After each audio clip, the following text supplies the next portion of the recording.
استقبال ماہ مبارک کے تقاضوں کو پورا کر لیں گے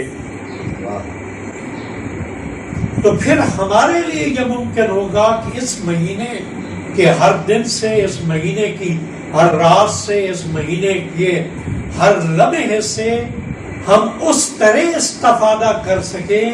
جس طرح خالق کائنات اس مہینے سے استفادہ کروانا چاہتا ہے۔ وہ اتنا کریم اللہ ہے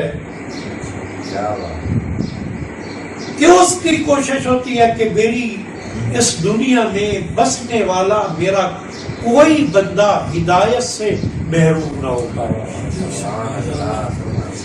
میرا کوئی انسان، میرا کوئی بندہ جہنم کی آگ کا شکار نہ ہو، وہ جنت میں آ جائے۔ مولا کائنات علی ابن ابی طالب علیہ السلام کا قول مبارک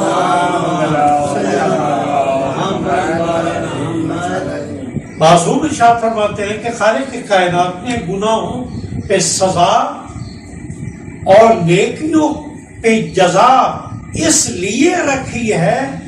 تاکہ وہ اپنے نیک بندوں کو گھیر کر جنت میں لے جائے۔ خالق کائنات گھیر کر جہنم میں نہیں لے کے جانا چاہتا، وہ اپنی مخلوق کو گھیر کر جنت میں لے کے جانا چاہتا۔ بس یہ ہماری سعادت ہے کہ ہم خدا کی اس شفقت و عاطفت کا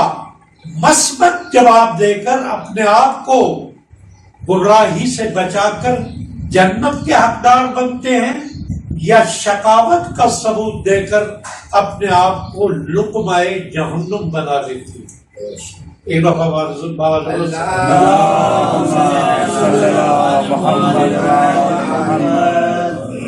بس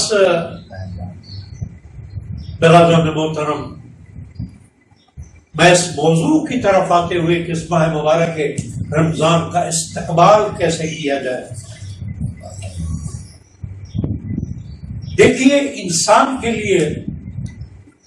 سب سے بڑی کامیابی یہ ہے کہ وہ ہدایت کو حاصل کرے۔ اسی ہدایت کے حصول کے لیے خالق کائنات نے 1,24,000 انبیاء کو مابعوث فرمایا۔ اسی نظام ہدایت کو برقرار رکھنے کے لیے بعد از نبوت سلسلہ امامت کو جاری کر کے خدا قدوس نے عالم بشریت کو ایک لمحے کے لیے بھی نہ ہدایت سے محروم رکھا اور نہ ہادی سے محروم رکھا۔ ابھی یہ مہینہ گزرا ہے ماہ شعبان، جس کا آج آخری دن ہوگا یا کل آخری دن ہوگا۔ امام زمانہ عجل اللہ فرج شریف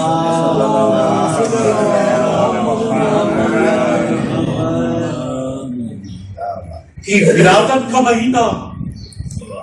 امام کی یاد کا مہینہ، امام کے تمسک کا مہینہ، میں نے نیمہ شعبان میں مظفر آباد آزاد کشمیر میں مرکزی امام بارگاہ میں یہ کہا تھا کہ اے حضرات مومنین، اے اپنے آپ کو منتظر امام زمانہ کہنے والوں، یاد رکھو آپ یہ کہتے ہیں کہ ہم اپنے زمانے کے امام کے انتظار میں ہیں، اور ہمارا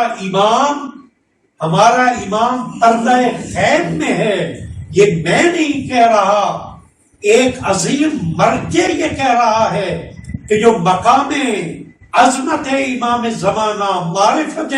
امام زمانہ کی طاقت و قوت رکھتا ہے، وہ کہہ رہا ہے کہ اے منتظرین امام زمانہ،